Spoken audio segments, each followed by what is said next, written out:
भयेतं विधि सर्वपूर्व गीर्वाणविज्ञानलमानतोऽस्मि प्रथमो हनुमान् नाम द्वितीयो धीमहेषु च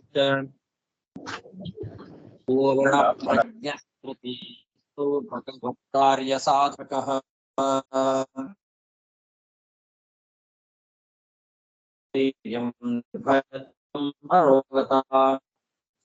अजाड्यं वाक्पञ्चाहनुमत्स्मभवेत् पृथ्वीमण्डलमध्यस्थाः पूर्णबोधमतानुगाः वैष्णवा विष्णुदयाः अन्नमस्ये मम जन्माद्यस्य तोन्मयात् विघ्नस्वराट् ब्रह्महृदायादिकमे मुह्यन्ति यं सूरयः तेजो वायुप्रदां यथा यत्र त्रिसर्गो मृषा धाम्ना स्वेन सदा निरस्तकुहकं सत्यं परं धीमहि सृष्टिस्थित्यप्येहानिरेषितमो बन्धमोक्षयस्मात् अस्य श्री ब्रह्मरुद्र प्रभृतिसुरनरद्वीषशत्रुरस्य विष्णोर्व्यस्ताः समस्ताः सकलगुणैः सर्वदोषव्यपेतः पूर्णानन्दो व्ययो यो गुरपि परमानन्दयेदमान्तम् यं जन्तम् उपेतमपेतकृत्यं द्वैपायनो विरहः आयुः पुत्रेति तन्मयतरो विनेदुः तं सर्वभूतहृदयं मुनिमानतोऽस्मि श्रीगुरुभ्यो नमः हरिः ओम् ಶ್ರೀಮದ್ಭಾಗವತದ ಚತುರ್ಥ ಸ್ಕಂದ 15ನೇ ಅಧ್ಯಾಯದಲ್ಲಿ ಇವತ್ತು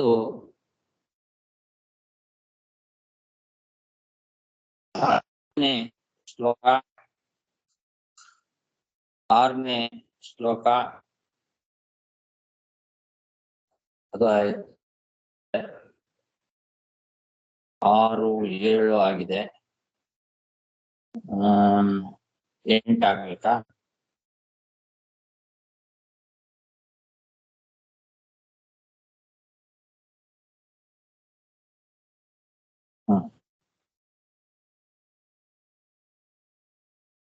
ಎಂಟು ಆಯ್ತು, 9 ಆಗಬೇಕು.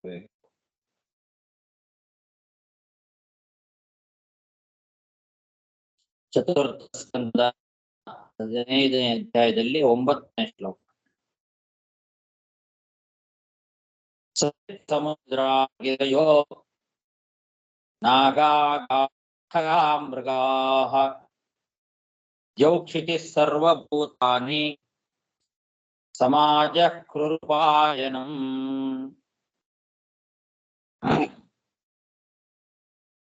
ಪೃಥ್ವಿಗೆ ಪಟ್ಟಾಭಿಷೇಕ ಆಗತಕ್ಕಂತಹ ಋಷಿಗಳು ಪೃಥ್ವಿಗೆ ಪಟ್ಟಾಭಿಷೇಕ ಮಾಡಬೇಕು ಅಂತ ಸಂಕಲ್ಪ ಮಾಡಿದ ಮೇಲೆ ಅಲ್ಲಿ ಅನೇಕ ಜನ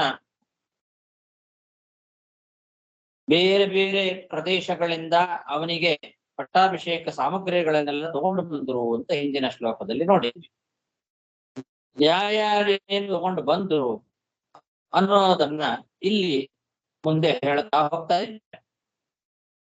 ನದಿಗಳು, ಸಮುದ್ರಗಳು, ಬೆಟ್ಟಗಳು, ಸರ್ಪಗಳು,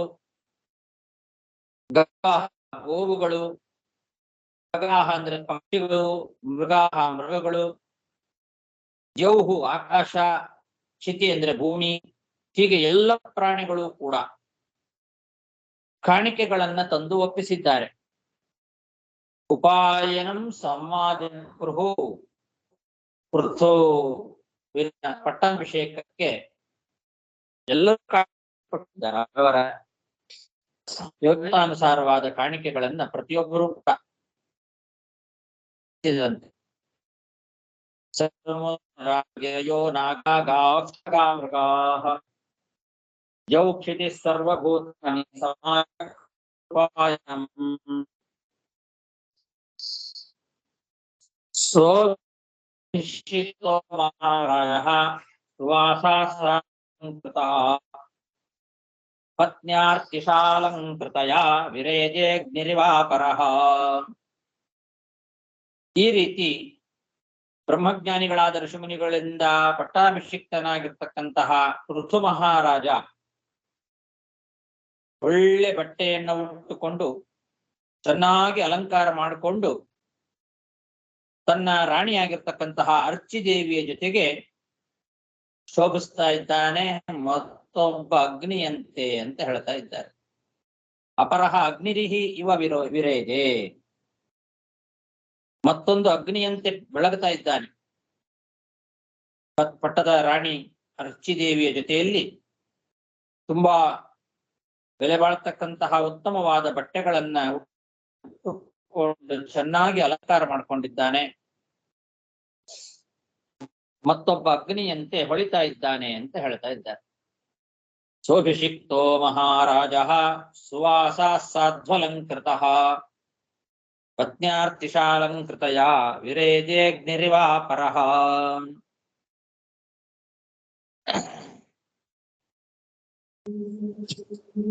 ತಸ್ಮೈ ಜಹಾರಧನದೋ ಹೈಮಂ ವೀರವರಾಸನಂ ವರುಣಃ ಸಲಿಲಸ್ರಾವಂ ಆತಪತ್ರಂ ಶಶಿಪ್ರಭಂ.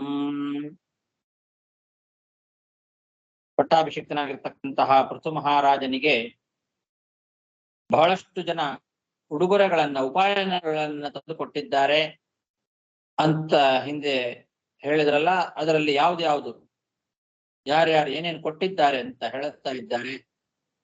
ಧನದಹ ಕುಬೇರ, ಹೈಮಂ ವೀರವರಾಸನಂ ಅಂತ ಬಂಗಾರದ ಸಿಂಹಾಸನವನ್ನ ಕೊಟ್ಟಿದ್ದಾನೆ ಕುಬೇರ.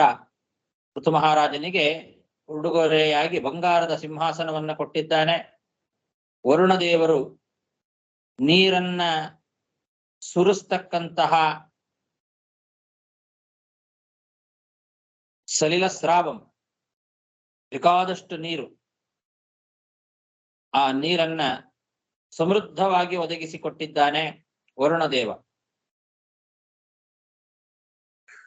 ನೀರನ್ನ ಸುರಿಸುವಂತಹ ಶಶಿಪ್ರಭಂ ಆತಪತ್ರಂ, ಛತ್ರಿಯನ್ನ ಕೊಟ್ಟಿದ್ದಾನಂತೆ. ಅದು ನೀರು ಸುರಿಸ್ತಾ ಇರ್ತದಂತೆ.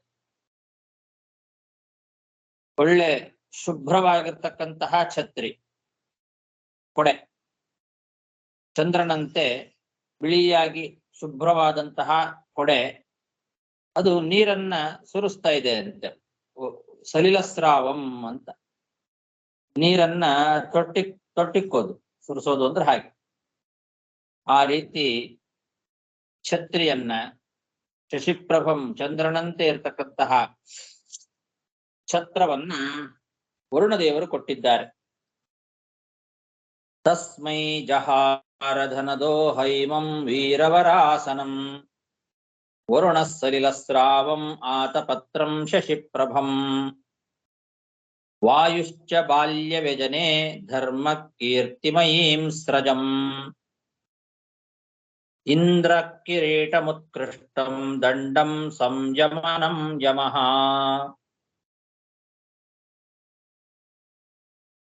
ವಾಯು ಚಾಮರಗಳನ್ನ ಕೊಟ್ಟಿದ್ದಾನೆ. ಬಾಲವ್ಯಜನೆ, ಚಾಮರಗಳು, ಬೀಸುವ ಚಾಮರಗಳನ್ನ ವಾಯು.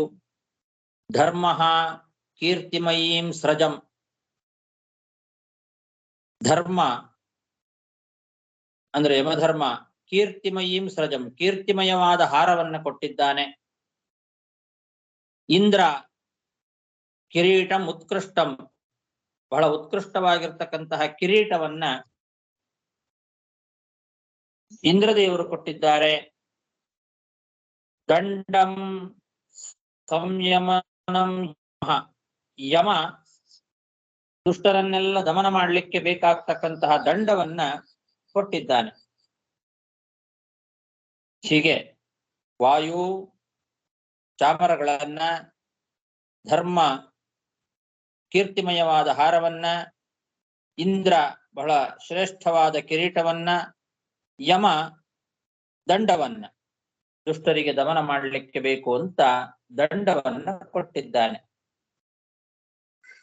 ವಾಯುಶ್ಚ ಬಾಲವ್ಯಜನೆ ಧರ್ಮ ಕೀರ್ತಿಮಯೀಂ ಸ್ರಜಂ ಇಂದ್ರ ಕಿರೀಟಮುತ್ಕೃಷ್ಟಂ ದಂಡಂ ಸಂಯಮನಂ ಯಮಃ. ಬ್ರಹ್ಮಾ ಬ್ರಹ್ಮಮಯಂ ವರ್ಮ ಭಾರತೀಹಾರಮುತ್ತಮಂ ಸುದರ್ಶನಂ ಚಕ್ರಂ ತತ್ಪತ್ನ್ಯವ್ಯಾಹತಾಂ ಶ್ರಿಯಂ. ಬ್ರಹ್ಮದೇವರು ಬ್ರಹ್ಮಮಯವಾದ ಕವಚವನ್ನ ಕೊಟ್ಟಿದ್ದಾರೆ ಋತು ಮಹಾರಾಜನಿಗೆ. ಭಾರತೀ ದೇವಿ ಒಳ್ಳೆ ಉತ್ತಮವಾದ ಹಾರವನ್ನ ತಂದುಕೊಟ್ಟಿದ್ದಾಳೆ. ಹರಿ ಸುದರ್ಶನ ಚಕ್ರವನ್ನ ಕೊಟ್ಟಿದ್ದಾನೆ. ಅವನ ಪತ್ನಿಯಾಗಿರ್ತಕ್ಕಂತಹ ಮಹಾಲಕ್ಷ್ಮೀ ದೇವಿ ಅವ್ಯಾಹತ ವ್ಯಾಹತಿಯೇ ಇಲ್ಲದೆ ಇರತಕ್ಕಂತಹ ಸಂಪತ್ತನ್ನ ಕೊಟ್ಟಿದ್ದಾಳೆ. ಯಾವ ವ್ಯಾಹತಿ ಇಲ್ಲ ಅಂದ್ರೆ ತೊಂದರೆ ಇಲ್ಲ, ಸ್ಥಿರವಾದ ಸಂಪತ್ತು. ಅಂತಹ ಸಂಪತ್ತನ್ನ ಆ ಹರಿಯ ಪತ್ನಿ ಲಕ್ಷ್ಮೀದೇವಿ ಕೊಟ್ಟಿದ್ದಾಳೆ.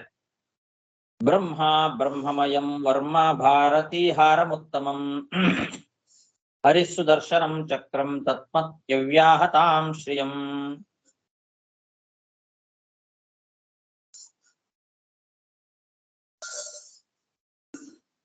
ದಶಚಂದ್ರಮಸಿಂ ರುದ್ರಃ ಶತಚಂದ್ರಂ ತಥಾಂಬಿಕಾ ಸೋಮೋಮೃತಮಯಾನಶ್ವಾನ್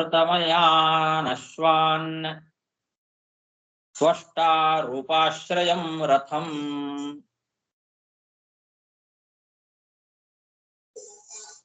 ರುದ್ರಃ ದಶಚಂದ್ರಮಸಿಂ ದಶಚಂದ್ರಂ ಅಸಿಂ. ದಶಚಂದ್ರ ಅಂತನ್ನೋ ಹೆಸರಿನ ಅಸಿ ಅಂದ್ರೆ ಖಡ್ಗ. ಆ ಖಡ್ಗವನ್ನ ರುದ್ರದೇವರು ಕೊಟ್ಟಿದ್ದಾರಂತೆ. ಆ ಖಡ್ಗ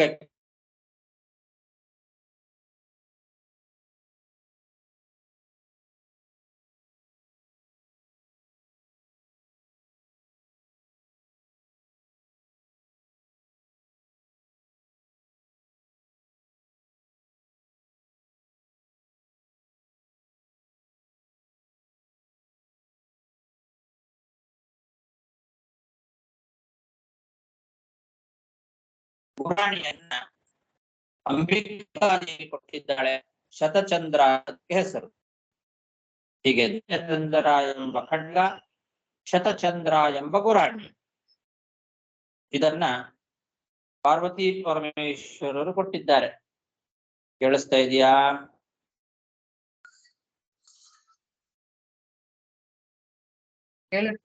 ಕೇಳಿಸ್ತಾ ಆಚಾರ್ಯ.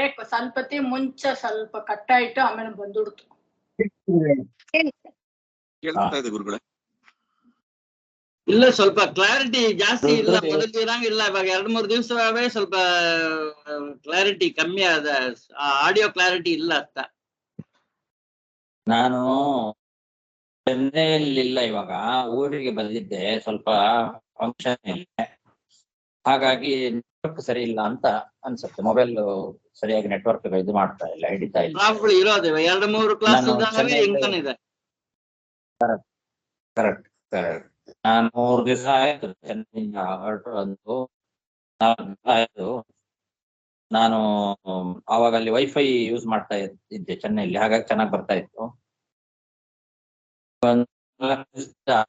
ಮೊಬೈಲ್ ಅಲ್ಲಿ ಬೇರೆ ಊರುಗಳಿದ್ದಾಗ ಅಲ್ಲೇ ಆಟ ಮಾಡ್ತಾ ಇದ್ದೇನೆ, ಹಾಗಾಗಿ ನೆಟ್ವರ್ಕ್ ಸ್ಲೋ ಇರುತ್ತೆ.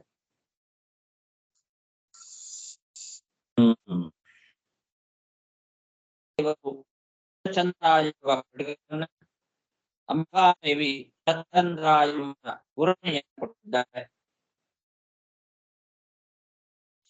ಚಂದ್ರ ಬಿಳಿಯಾದ ಕೊಟ್ಟಿದ್ದಾನೆ. ಅಮೃತದಂತೆ ಬಿಳಿಯಾಗಿರ್ತಕ್ಕಂಥ ಕುದುರೆ ಹೇಳ್ತಾರೆ. ಅಮೃತಮ ಅಶ್ವಾನ್. ಸೋಮ ಅಂದ್ರೆ ಚಂದ್ರ, ಅಶ್ವ ಅಮೃತಂತ ತಿಳಿಯಾದಂತಹ ಕುದುರೆಗಳನ್ನ ಚಂದ್ರ ಕೊಟ್ಟಿದ್ದಾನೆ.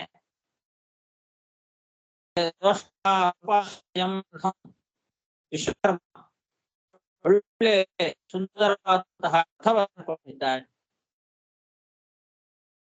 ಅಂದ್ರೆ ವಿಶ್ವಕರ್ಮ ರೂಪಂ ಅಂದ್ರೆ ಉತ್ತಮ ಸುಂದರವಾದಂತಹ ರಥವನ್ನ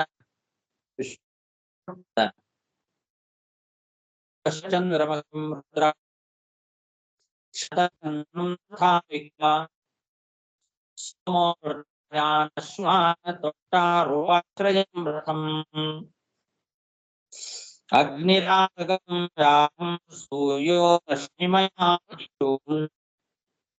ಭೂಪಾಗೆ ಯುಗಮೇ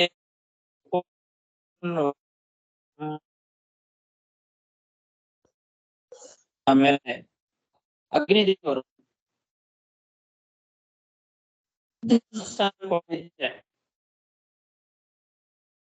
ಹೆಸರು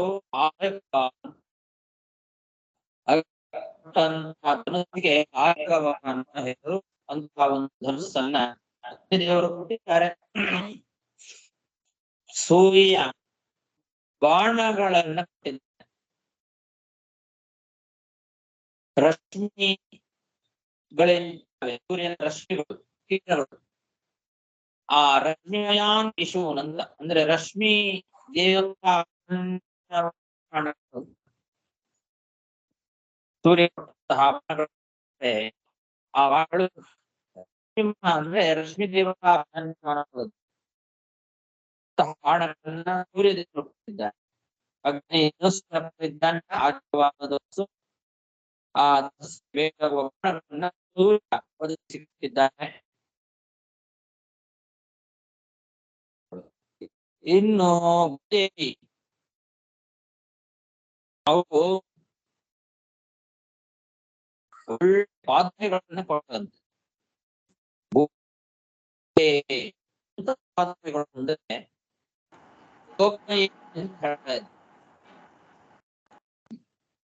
ಆ ಪಾದಸ್ಪರ್ಶ ಮಾಡೋದ್ರಿಂದೇನೆ ಅಣಿಮಾತ ಸಿದ್ಧಿ ಎಲ್ಲಿ ಬೇಕಾದರೂ ಸಂಚಾರ ಮಾಡಬಹುದು ಅಂತಹ ಉತ್ತಮವಾದ ಪಾತ್ರೆಗಳು. ಆ ಪಾದಗಳನ್ನ ಕಾಲಿಗೆ ಸ್ಪರ್ಶ ಮಾಡ್ಕೊಂಡ್ರೆ ಸಾಕು, ಎಲ್ಲಿ ಬೇಕಾದ್ರೂ ಹೋಗ್ಬೋದು. ನಿಮ್ಮ ಮಹಿಮಾನುವಾದ ಯೋಗ ಅಷ್ಟ ಯೋಗಗಳಿವೆ. ಎಲ್ಲ ಎಲ್ಲಿ ಬೇಕಾದ್ರೂ ಸಂಚಾರ ಮಾಡುವಂತಹ ಸಾಮರ್ಥ್ಯ ಬಂದ್ಬಿಡುತ್ತೆ ಆ ಪಾದಗಳನ್ನ ಹಾಕಿಕೊಳ್ಳೆ. ಚಕ್ರಗಳನ್ನ ಭೂದೇವಿ ಕೊಟ್ಟಿದ್ದಾಳೆ. ಅದ್ಭುತವಾದದ್ದು.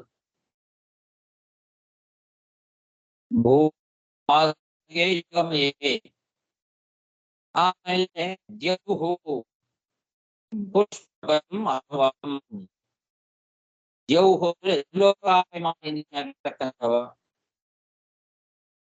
ದೇವತೆ. ಮಾನವ ಪುಷ್ಪದಲ್ಲಿ ಬೇಕಾಗುವ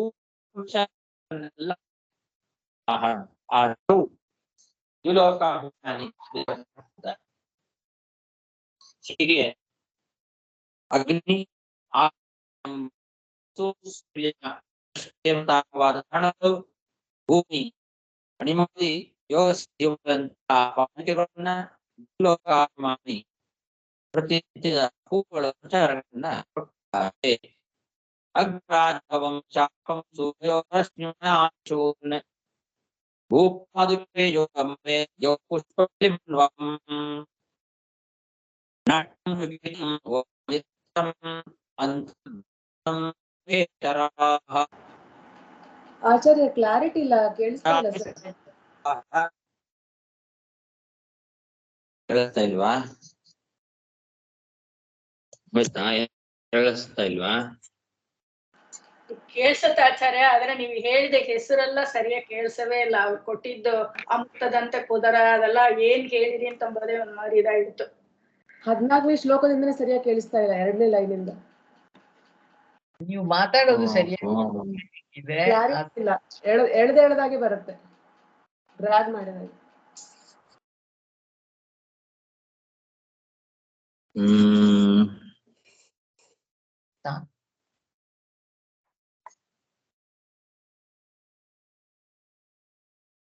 ಸ್ವಲ್ಪ ಜಾಗ ಚೇಂಜ್ ಮಾಡಿ ನೋಡ್ಲಾ? ಎಷ್ಟೊತ್ತಿದೆ? ಒಂದು 10 ನಿಮಿಷ ಮಾಡಬಹುದು. ಸ್ವಲ್ಪ ಬೇರೆ ಕಡೆ ಹೋಗಿ ನೋಡಿ. ಅದೇ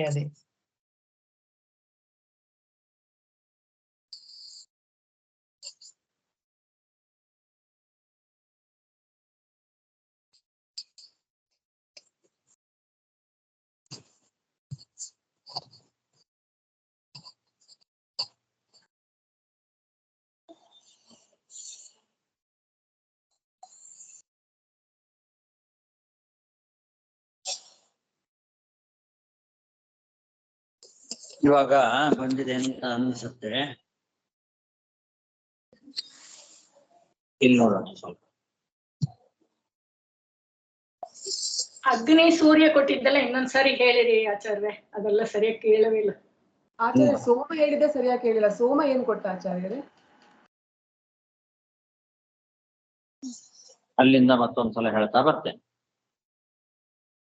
ಬ್ರಹ್ಮ ಬ್ರಹ್ಮಮಯಂ ವರ್ಮ ಭಾರತೀ ಹಾರಮುತ್ತಮಂ ಹರಿಸ್ಸುದರ್ಶನಂ ಚಕ್ರಂ ತತ್ಪತ್ನ್ಯವ್ಯಾಹತಾಂ ಶ್ರಿಯಂ ದಶಚಂದ್ರಮಸಿಂ ರುದ್ರಃ ಶತಚಂದ್ರಂ ತಥಾಂಬಿಕಾ ಸೋಮಾಮೃತಮಯಾನ್ ಅಶ್ವಾನ್ ತ್ವಷ್ಟಾರೂಪಾಶ್ರಯಂ ರಥಂ ಅಗ್ನಿರಾಜಗವಂ ಚಾಪಂ ಸೂರ್ಯೋ ರಶ್ಮಿಮಯಾ ನಿಶೂನ್ ಭೂಪಾದುಕೆ ಯೋಗಮಯೇ ದ್ಯೌ ಪುಷ್ಪಬಲಿಮನ್ವಹಂ.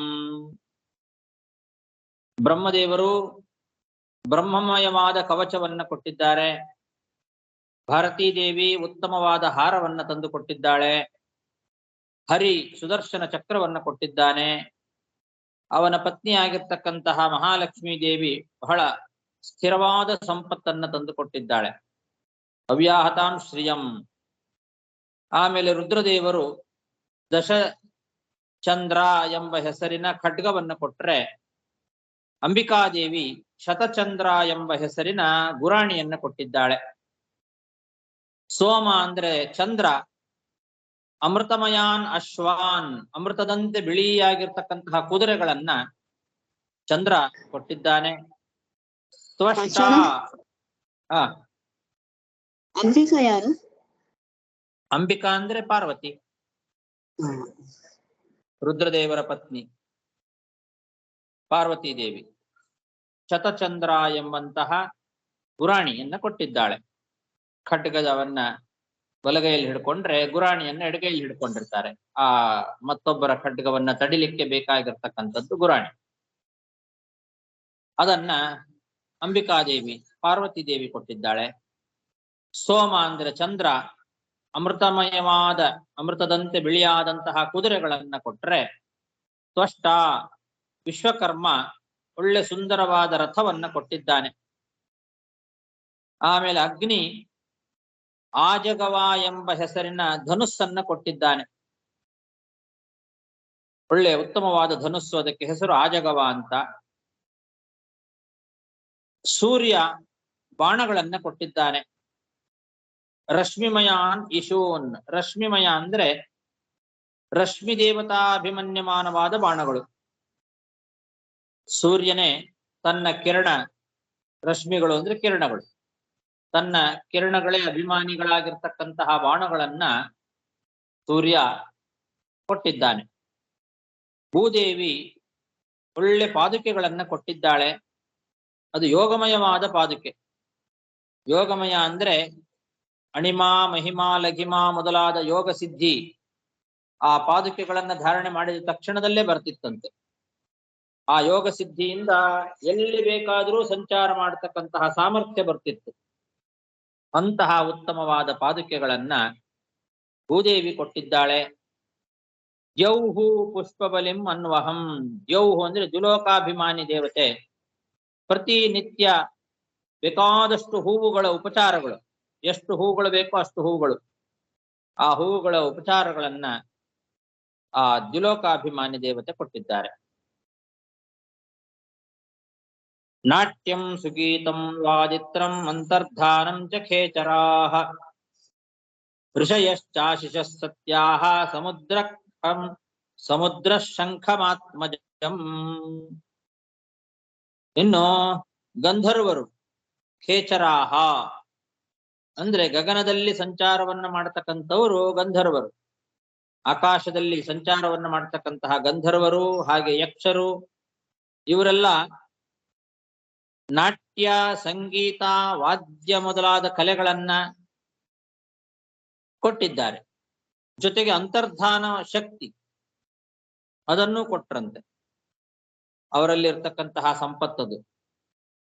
ಖೇಚರರಾದ ಗಂಧರ್ವರು, ಯಕ್ಷರು ಮೊದಲಾದವರೇನಿದ್ದಾರೆ ಅವರು ತಮ್ಮಲ್ಲಿ ಇರ್ತಕ್ಕಂತಹ ಒಂದು ಉತ್ತಮವಾದ ಶಕ್ತಿ, ಅಂತರ್ಧಾನ ಶಕ್ತಿ ಮತ್ತು ವಾದ್ಯ ಕಲೆಗಳು, ನಾಟ್ಯ, ಸಂಗೀತ, ವಾದ್ಯ ಕಲೆ ಮೊದಲಾದಂಥದ್ದು ಇದೆಲ್ಲವನ್ನು ಕೂಡ ಖೇಚರರಾದ ಗಗನ ಸಂಚಾರಿಗಳಾಗಿರ್ತಕ್ಕಂತಹ ಗಂಧರ್ವರು ಮತ್ತು ಯಕ್ಷರು ಮೊದಲಾದವರೆಲ್ಲ ಅವರು ಕೊಟ್ಟಿದ್ದಾರೆ.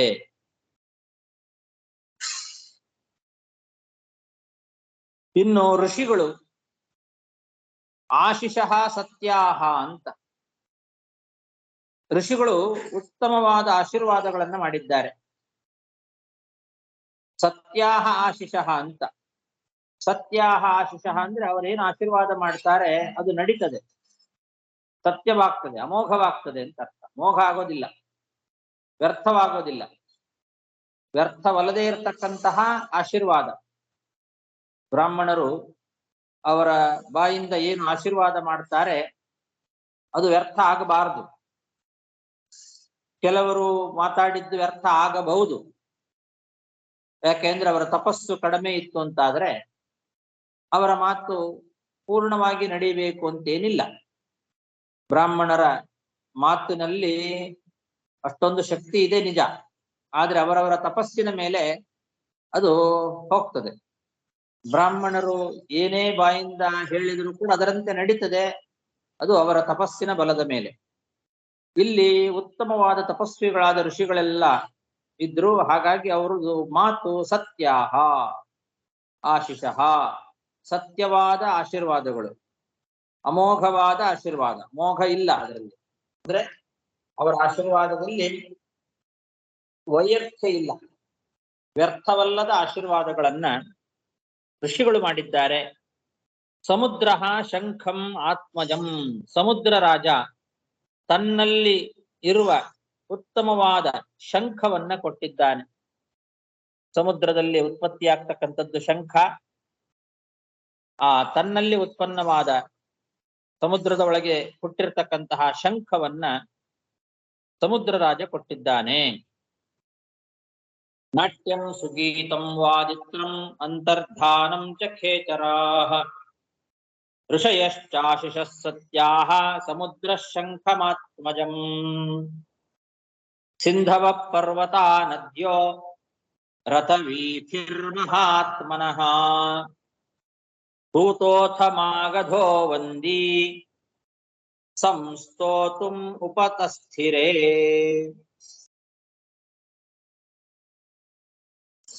ಸಮುದ್ರ, ಪರ್ವತ, ನದಿಗಳು ಅವರೆಲ್ಲ ಈ ಪೃಥು ಮಹಾರಾಜನಿಗೆ ಅವನು ಮಹಾತ್ಮ ಅಂತ ಹೇಳಿ ಅವನ ರಥ ಯಾವುದೇ ತೊಂದರೆ ಇಲ್ಲದೆ ಹೋಗುವಂತೆ ಮಾರ್ಗಗಳನ್ನ ಕೊಟ್ಟಿದ್ದಾವೆ. ಸಿಂಧವಃ ಪರ್ವತಾಃ ನದ್ಯಃ ರಥವೀಥಿಃ. ರಥವೀಥಿ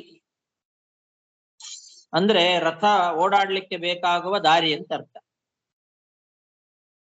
ಸಮುದ್ರದ ಒಳಗೆ ಆರಾಮವಾಗಿ ರಥ ಹೋಗಬಹುದು, ದಾರಿ ಮಾಡಿಕೊಡ್ತಂತೆ ಸಮುದ್ರ. ಹಾಗೆ ಪರ್ವತದಲ್ಲಿ ಎಲ್ಲಿ ಬೇಕಾದರೂ ಸಂಚಾರ ಮಾಡಬಹುದು ಆ ರಥದಲ್ಲಿ. ಆ ರೀತಿ ಪರ್ವತಗಳು ದಾರಿ ಮಾಡಿಕೊಟ್ಟಿದ್ದಾವೆ ರಥ ಸಂಚಾರಕ್ಕೆ. ಹಾಗೆ ನದಿಗಳು ಕೂಡ ಮಾರ್ಗದ ಮಧ್ಯದಲ್ಲಿ ಅಲ್ಲಲ್ಲಿ ನದಿಗಳು ಮಾರ್ಗವನ್ನ ಕಟ್ಟಿ ಹಾಕೋದಿಲ್ಲ. ಪೃಥು ಮಹಾರಾಜನ ರಥ ಹೋಗ್ಲಿಕ್ಕೆ ಯಾವುದೇ ತಡೆ ಇಲ್ಲದೆ ನದಿಗಳು ಕೂಡ ಮಾರ್ಗಗಳನ್ನ ಮಾಡಿಕೊಟ್ಟಿದ್ದಾವೆ.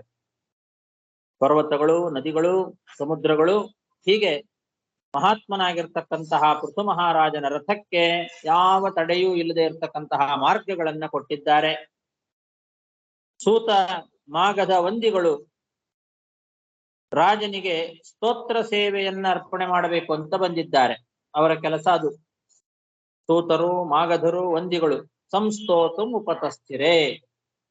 ಪೃಥು ಮಹಾರಾಜನನ್ನ ಸ್ತೋತ್ರ ಮಾಡ್ಲಿಕ್ಕೋಸ್ಕರ ಸೂತರು ಮಾಗಧರು ವಂದಿಗಳೆಲ್ಲ ಬಂದಿದ್ದಾರೆ. ಸ್ತೋತ್ರ ಸೇವೆ ಅವರ ಕೈಯಿಂದ ನಡೀತದೆ. ಸಿಂಧವ ಪರ್ವತಾ ನದ್ಯೋ ರಥವೀಥಿರ್ಮಹಾತ್ಮನಃ ಸೂತೋಥ ಮಾಗಧೋ ವಂದಿ ಸಂಸ್ತೋತುಂ ಉಪತಸ್ಥಿರೇ. ತಾವಕಾಂ ಸ್ಥಾನಭಿಪ್ರೇತ್ಯ ಪೃಥುರ್ವೈನ್ಯ ಪ್ರತಾಪವಾನ್ ಮೇಘ ನಿಹ್ರಾದಯಾ ವಾಚ ಪ್ರಹಸನ್ನಿದಮಬ್ರವೀತ್.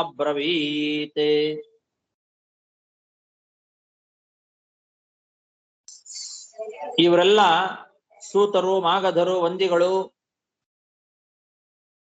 ಅವರೆಲ್ಲ ಬಂದು ಪೃಥು ಮಹಾರಾಜನ ಸ್ತೋತ್ರ ಮಾಡ್ತಾ ಇದ್ದಾರೆ, ಅವನನ್ನು ಹೊಗಳ್ತಾ ಇದ್ದಾರೆ. ರಾಜನಿಗೆ ಅವರು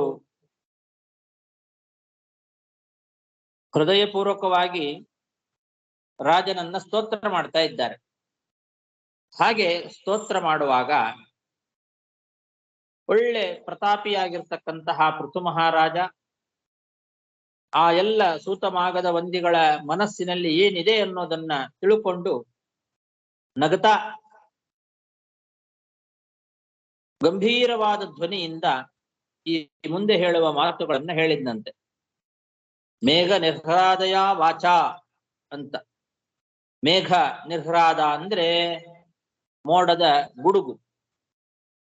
ಆ ಗುಡುಗು ಹೇಗೆ ಗಂಭೀರವಾದ ಧ್ವನಿ ಇದೆಯೋ ಅದರಂತೆ ಮೇಘ ನಿರ್ಹ್ರಾದದಂತೆ ಗುಡುಗಿನಂತೆ ಗಂಭೀರವಾದ ಧ್ವನಿಯಿಂದ ಮುಗುಳ್ನಗುತ್ತಾ ಆ ಪೃಥು ಮಹಾರಾಜ ಆ ಸೂತಮಾಗದ ವಂದಿಗಳಿಗೆ ಈ ಮಾತನ್ನ ಹೇಳ್ತಾ ಇದ್ದಾನೆ.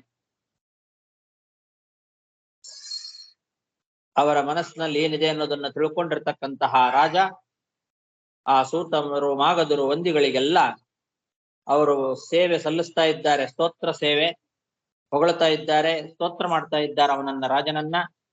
ಆವಾಗ ಈ ಮುಂದೆ ಹೇಳುವ ಮಾತುಗಳನ್ನ ಹೇಳಿದಂತೆ ಪೃಥು ಮಹಾರಾಜ. ಸ್ಥಾವಕಾನ್ ಸ್ಥಾನಭಿಪ್ರೇತ್ಯ ಪೃಥುರ್ವೈನ್ಯ ಪ್ರತಾಪವಾನ್ ಮೇಘ ನಿರ್ಹ್ರಾದಯ ವಾಚ ಪ್ರಹಸನ್ನಿದಮಬ್ರವೀತ್. ಏನ್ ಹೇಳಿದ ಪೃಥು ಮಹಾರಾಜ ಅವರಿಗೆಲ್ಲ? ಪೃಥುರ್ವಾಚ ಹೇ ಸೂತ ಹೇ ಮಾಗಧ ಸೌಮ್ಯ ಬಂದಿನ್ ಲೋಕೇಧುನಾ ಸ್ಪಷ್ಟ ಗುಣಸ್ಯ ಮೇ ಸ್ಯಾತ್ ಹಿಮಾಶ್ರಯೋ ವಸ್ತವ ಯೇಷ ಯೋಜ್ಯತಾಂ ಮಾಮಯ್ಯ ಭೂವನ್ ವಿತಥಾ ಗಿರೋವಹ.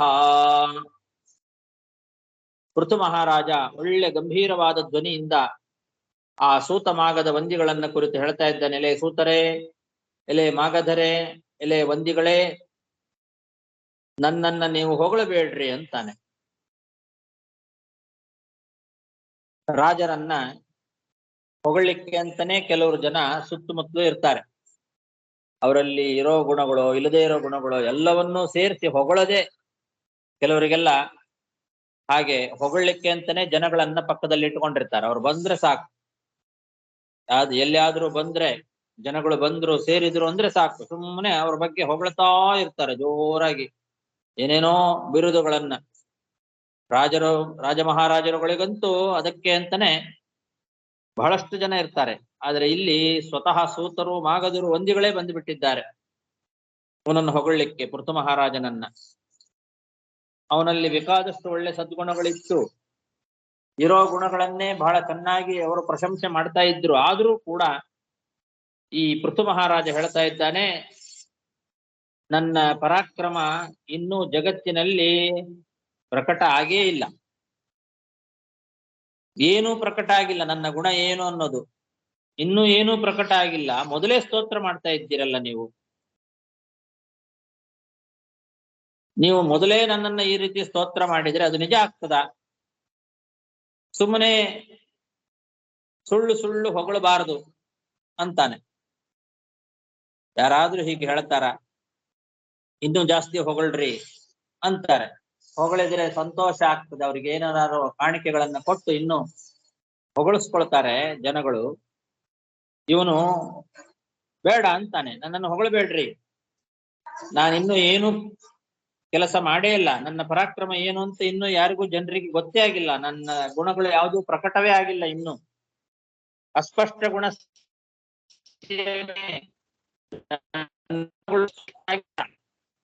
ಅದಕ್ಕಿಂತ ಮುಂಚೆನೆ ನೀವು ಸ್ತೋತ್ರ ಮಾಡಿದ್ರೆ ಅದು ಯಾವ ಗುಣದ ಬಗ್ಗೆ ನನ್ನ ಸ್ತೋತ್ರ ನಿಜವಾಗ್ತದೆ ಹೇಳಿ?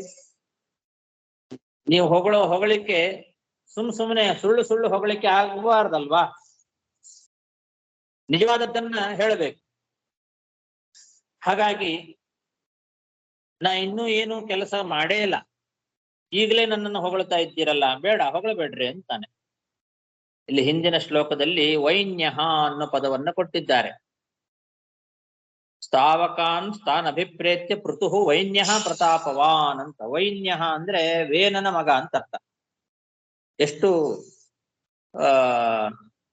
ಈ ಸಂದರ್ಭಕ್ಕೆ ಉಚಿತವಾದ ಒಂದು ಪದ ಅದು ನೋಡಿ. ಇವನು ವೈನ್ಯ ಅಂದ್ರೆ ವೇನನ ಮಗ. ವೇನ ಏನ್ ಹೇಳಿದ್ದ?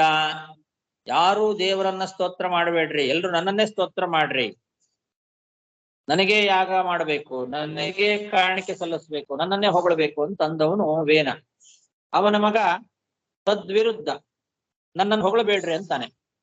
ಅವರಾಗೆ ಬಂದು ಹೊಗಳ್ತಾ ಇದ್ರು ಕೂಡ ನನ್ನನ್ನು ಹೊಗಳಬೇಡ್ರಿ, ನನ್ನ ಸ್ತೋತ್ರ ಮಾಡಬೇಡ್ರಿ, ನನ್ನಲ್ಲಿ ಆ ಗುಣ ಇಲ್ಲ, ಸುಮ್ನೆ ನನ್ನನ್ನ ಸ್ತೋತ್ರ ಮಾಡಬೇಡ್ರಿ ಅಂತ ಹೇಳ್ತಾ ಇದ್ದಾನೆ. ಆದ್ರಿಂದಲೇ ಅವನನ್ನ ವೈನ್ಯ ಅಂತ ಅನ್ನೋ ಪದದಿಂದ ಎಚ್ಚರಿಕೆ ಕೊಡ್ತಾ ಇದ್ದಾನೆ. ತಂದೆಗೂ ಮಗನಿಗೂ ಇರುವ ಆ ಒಂದು ವ್ಯತ್ಯಾಸ ನೋಡ್ರಿ ಅಂತ. ಪೃಥುರ್ವಾಚ ಹೇ ಸೂತ ಹೇ ಮಾಗಧ ಸೌಮ್ಯ ಬಂದಿನ್ ಲೋಕೇಧುನಾ ಸ್ಪಷ್ಟ ಗುಣಸ್ಯ ಮೇ ಸ್ಯಾತ್ ಹಿಮಾಶ್ರಯೋ ವಸ್ತವ ಯೇಷ ಯೋಜ್ಯತಾಂ ಮಾಮಯ್ಯ ಭೂವನ್ ವಿತಥಾ ಗಿರೋ ವಹ. ಇನ್ನು ಆ ಪೃಥು ಮಹಾರಾಜನ ಮಾತು ಮುಂದುವರಿತದೆ. ಏನು ಅನ್ನೋದನ್ನ ಮತ್ತೆ ನಾಳೆ ದಿವಸ ನೋಡೋಣ. ಶ್ರೀಕೃಷ್ಣಾರ್ಪಣಮಸ್ತು.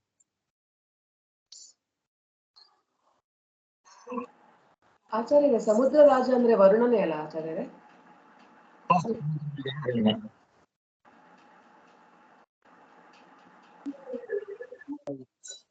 ಪಾಠ ಬಿಡಬಾರ್ದು ಅಂತ ಎಲ್ಲಿಗೆ ಹೋದ್ರು ಏನು ಸರಿ ಮಾಡ್ಕೊಂಡು ಹೇಳ್ತಾ ಇದ್ದೀರಿ. ಧನ್ಯವಾದಗಳು.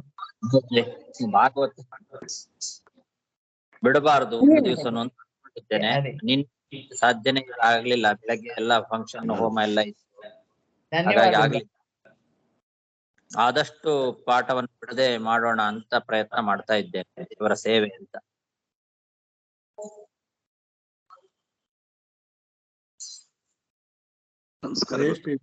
ನಮಸ್ಕಾರ ಗುರುಗಳೇ.